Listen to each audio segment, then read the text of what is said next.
Hi hello hi friends, ഞാൻ നിങ്ങളുടെ സുനില രാകേഷ്. ഇന്നത്തെ വീഡിയോ എന്താണെന്ന് വെച്ചാൽ തൃശ്ശൂർ സ്റ്റൈലിലൊരു വിഷുവിന് ഞാൻ വിഷുക്കട്ട ഉണ്ടാക്കിയിട്ടുണ്ടായിരുന്നില്ല. കാരണം എൻ്റെ കുഞ്ഞുമാമൻ ഞങ്ങളെ വിട്ട് പോയിട്ട് അധികമായിട്ടില്ല, അപ്പോൾ വിഷുവൊന്നും ആഘോഷിച്ചില്ല.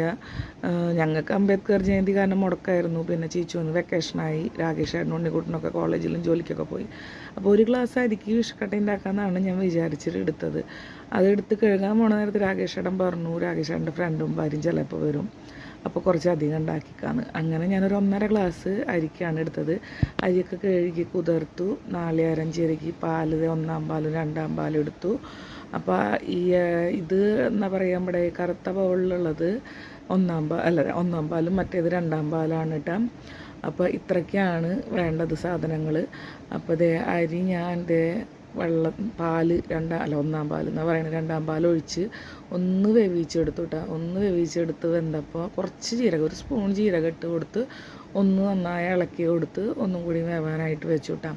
ഇതിൻ്റെ ഇളക്കാണ് കേട്ടോ ഏറ്റവും കൂടുതൽ ഇതായിട്ട് വേണ്ടത്. അടിയിലൊന്നും പിടിക്കാണ്ട് നല്ല രീതിയിൽ എന്താ പറയുക, നന്നായിട്ട് നമ്മളിങ്ങനെ ഇളക്കി കൊടുക്കണം.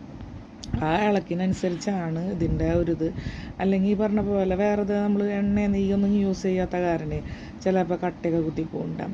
അപ്പോൾ ഞാനെടുത്തത് പച്ചരിയാണ് കേട്ടോ. ചിലർ പുഴുങ്കലരികളൊക്കെ ഉണ്ടാക്കും, പക്ഷേ ഞാനിവിടെ പൊതുവായിട്ട് പച്ചരിയാണ് യൂസ് ചെയ്യാറ് കേട്ടോ. അപ്പോൾ 1.5 ഗ്ലാസ് അരിക്ക് ഇപ്പോൾ ഒരുവിധം പാകം വെവായപ്പോൾ ഞാൻ 1 സ്പൂൺ ഉപ്പിട്ട് കൊടുത്തു കേട്ടോ. അപ്പോൾ 1.5 ഗ്ലാസ് അരിക്ക് ഞാൻ 1.5 മുറി നാളികേരമാണ് എടുത്തത് കേട്ടോ. അപ്പോൾ എൻ്റെ ഫ്രണ്ട്സിൽ ആർക്കൊക്കെയാണ് വിഷുക്കട്ട ഇഷ്ടം എന്ന് വെച്ചാൽ ഒന്ന് കമൻറ്റ് ചെയ്യണേ. അപ്പോൾ നല്ല രീതിയിൽ ഇളക്കി ഇങ്ങനെ എടുത്ത് ആളെ എന്താ പറയുക, ഒന്ന് സെറ്റായിട്ട് വരുമ്പോഴില്ലേ നമ്മൾ അതിലേക്ക് നമുക്ക് 2-ാമത്തെ പാലൊന്ന് ചേർത്ത് കൊടുക്കാം. 2-ാമത്തെ പാൽ ചേർത്ത് സംഭവം ഏകദേശം ശരിയായപ്പോൾ ഞാൻ 1 സ്പൂണും കൂടി ജീരകം ഇട്ട് കൊടുത്തു. അപ്പോൾ ഒന്ന് നന്നായി തിളച്ച് വറ്റി ഒന്ന് വരണുണ്ടാവുക. അത് തിളച്ച് വറ്റി വന്നപ്പോൾ നമ്മുടെ കിണ്ണത്തിലേക്ക് ഒന്ന് പരത്തി കൊടുത്തു കേട്ടോ. എനിക്ക് ഒരു 3 കിണ്ണം വിഷുക്കട്ട ഉണ്ടായിരുന്നു കേട്ടോ.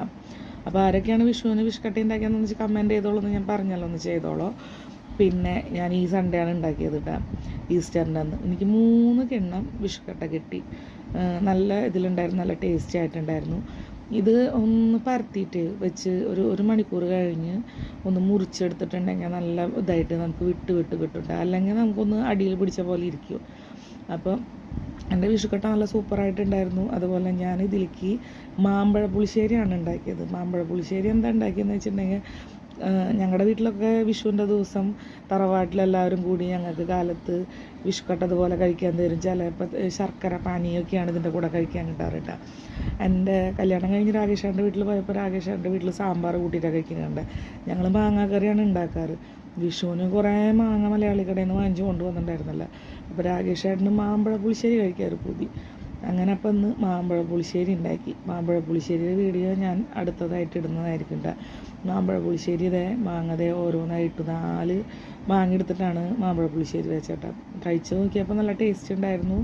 അപ്പോൾ എല്ലാവരും ഒന്ന് ഇതുപോലെ ട്രൈ ചെയ്ത് നോക്കിക്കോളാം. ഞാൻ മാങ്ങാക്കറിയാണ് സാധാരണ ഉണ്ടാക്കാറ് വിഷുക്കട്ടയുടെ കൂടെ കഴിക്കാനായിട്ട്.